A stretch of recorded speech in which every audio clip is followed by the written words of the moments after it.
Welcome to Rodo Productions. Today, I want to talk about how best you can improve your photography. Yes, you got me right. How to improve your photography. Now, photography is an art. Photography is a craft on its own, so it needs you to improve it. But how can you improve your photography? I'm going to give you 3 tips with a bonus tip at the end, so stick around for the bonus tip. I'm going to give you what you really need for you to become good. Number one, practice often. Well, as simple as it sounds, you need to practice often. The reason is so simple. Something that you don't work on, you easily forget. But something that you work on, you improve. Something that you work on, you learn more. And sometimes when you've actually taken so much pictures, you begin to learn new stuff you've never even learned before. Why? Because you are in the mood of practicing. That's what practicing does. It puts you in a mood where you get to learn what you can do further from the things you've already done. So it gives you a perspective or a wider perspective on how best you can improve your craft or your photography. Number two, and this is very cardinal, collaborate with other photographers. I've had the privilege of collaborating with one of the photographers in my area, and the guy is really, really good. And something that I appreciated the most is that he added on to teach me how to edit photos in Photoshop, the idea of retouching or skin retouching. I never used to do that. All my photos that I used to edit were edited in Lightroom.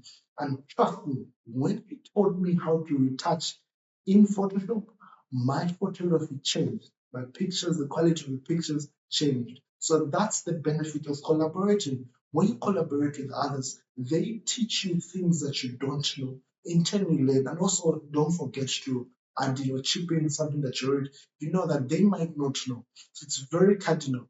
Collaborate with fellow photographers. That way, you're going to massively improve your craft. The other advantage of collaborating with others is that they might even open up the market for you. That's if you've taken it into business. They might open up a market for you to do business, which is something very cardinal. The other thing about collaborating that you might not even know is that you will be able to work with different materials. In any case where your friend or the person you're collaborating with has different cameras, you begin to learn even those cameras. So it gives you a wider perspective of the craft in general. Number three, but not least, this is also very cardinal. As a photographer, you have to continuously keep learning. Learning is very cardinal in the sense that you don't have to be stagnant. You have to be acquainted with the latest tech in photography. You have to be acquainted with with photography in general because photography is vast. So you might know the general stuff of photography, but you can actually specialize so that you know exactly what you want to specialize. For example, there's portrait photography, there's event photography, there's wildlife photography, and many other genres of photography, even sports photography. If you try out different sorts of sports or rather different genres of photography, it will help you learn which one is best for you, which one suits for you. So learning doesn't stop. You have to continuously keep learning. You have to be searching on YouTube, searching for new tips, new ways to edit, new ways to take photos, new ways of poses as well. Those are some of the things that you can learn from other people on YouTube. Why? Because learning is very cardinal. Now, this is a bonus tip for those that are starting out, for those that have not yet got a camera.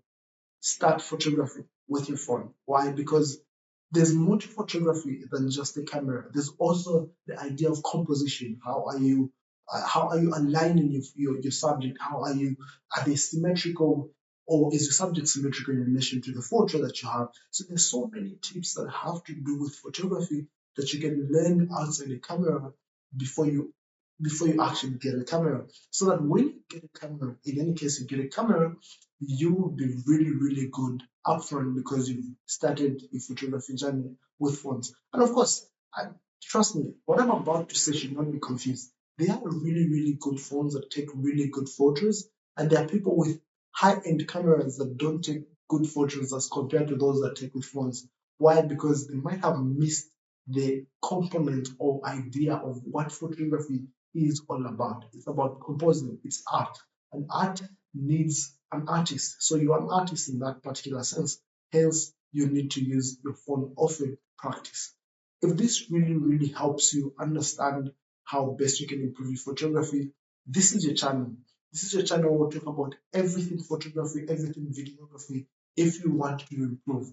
Anything that has to do with camera, I'm your guy. And if you want to learn anything, write it in the comments below. And also, I'd love to know which one of these tips I've given you have you actually used or are you yet to use. Thank you so much for watching this video. If you find value in this video, give it a thumbs up or a thumbs down depending on how you feel about it. But most importantly, don't forget to subscribe. This is Mwanaka Salamuchimba with Brody Productions. Cheers.